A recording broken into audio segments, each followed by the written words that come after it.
Thank you very much, Mr. Chairman. Mr. Stanley Dunwell, Chairman of the Management Committee, VTDI. Dr. Alfred Sangster, special guest.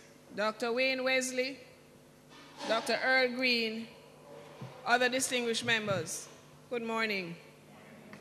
Sustainable development is a concept around which there has been no real agreement. As many bits of research as you would care to read will lead you in different directions. What has been determined is that there is a basic consensus around the things that make up sustainable development. For a developing country, the most important thing for us to understand is in creating and crafting a strategy for sustainable development, it must be based on our unique circumstances. We cannot look at what somebody else is doing. We have to look and take an inventory of our own stuff and then determine the path that we're going to travel. So this morning I'll give you a brief outline. As Chairman says, we're not to talk too much, so I will adhere to that. Sustainable development did not begin in 1994 or come to the fore in 1994 as everybody thinks with Earth Summit, but rather it began in 1972 with Habitat, the Habitat Conference in Copenhagen. And so you will see that sustainable development, contrary to popular belief, is not centered on environment, but it really started from the social aspect. We're looking at the issue of housing and habitats. Eventually, in 1994, the Earth Summit was held in Rio de Janeiro, Brazil. Coming out of that conference, the world leaders arrived at a consensus that many of the things that were ailing their nations resolved around environmental issues. So for some reason, or for obvious reason, people began to associate sustainable development with environment. But if you remember what I earlier said, it started actually over on the side of the social sciences. Eventually, coming out of this Brazil conference, Earth Summit, Agenda 21 became linked with the issue of sustainable development. Agenda 21 was actually the agenda item on the program that dealt with environmental issues. But it became known as Agenda 21 because it was the program that trotted out the implementation possibilities emanating from the discussions that were had. Now my area is tourism, so I'll make a brief digression and about that. In Agenda 21, tourism was only mentioned 3 times.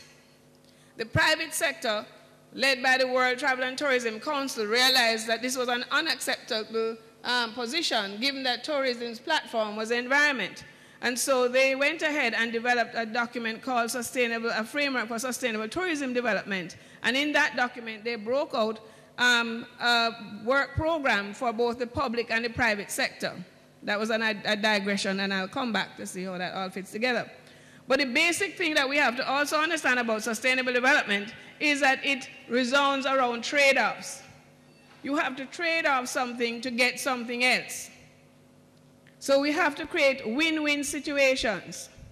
And in doing your analysis, you have to understand exactly what it is you're trading off and the impact of that trade-off so that you craft an intervention that gives you the best results. Now, the 4 elements that there is consensus around sustainable development is economic, environmental, social, and cultural. Those are the 4 elements that the people basically agree that must be in any strategy that leads to sustainable development. The Commonwealth Secretariat in 1991, in a paper that they had put out, says that sustainable development requires us to think outside of the box. It requires everybody to do something differently. So the indication or the implication is that there is a macro element and there is a micro element. At the macro level, it requires that governments create a sustainable development program, a program that indicates the general areas that the country must look at in order to create this balance. Similarly, at the micro level, we need to develop management systems that speak to those 4 areas: economic, social, cultural, and environmental. Some other research that I have seen also indicates that sustainable development cannot be had at the macro level.